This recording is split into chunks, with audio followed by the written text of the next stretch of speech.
Welcome to this edition of 2020. Tonight we explore Europe, the financial crisis of today and the Europe of the year 2020.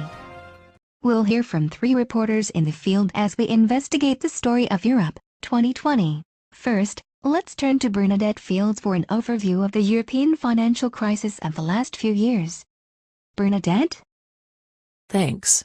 This is Bernadette Fields coming to you from the Paris Metro. Thank you, Bernadette. Now we'll turn to Brenda Morris for a glimpse into the future. Brenda, what can you tell us about possible European unification and the prospects for Europe? Thank you. This is Brenda Morris reporting from Berlin. Europe has long been an area of international conflict. Wars over borders, religion, and regional conquest have racked the region for centuries. Throughout history, major portions of Europe have been unified under one conqueror or another.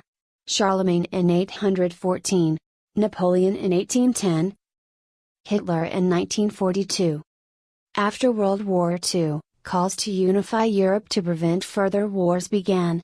Winston Churchill said in 1946, "There is a remedy which would in a few years make all Europe free and happy. It is to recreate the European family, or as much of it as we can, and to provide it with a structure under which it can dwell in peace, in safety and in freedom. We must build a kind of United States of Europe."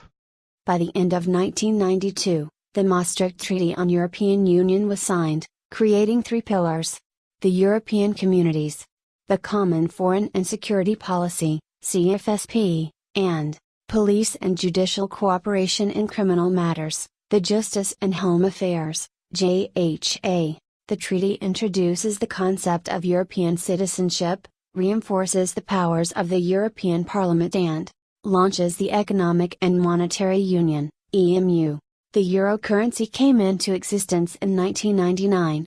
By 2002 it had replaced the national currency of 12 countries. On June 17, 2010, the European Council met in Brussels to formulate the priorities for Europe moving into the future. Dr. Florin Bonsiu, a professor with the Romanian-American University in Bucharest, examined the concept of a United States of Europe.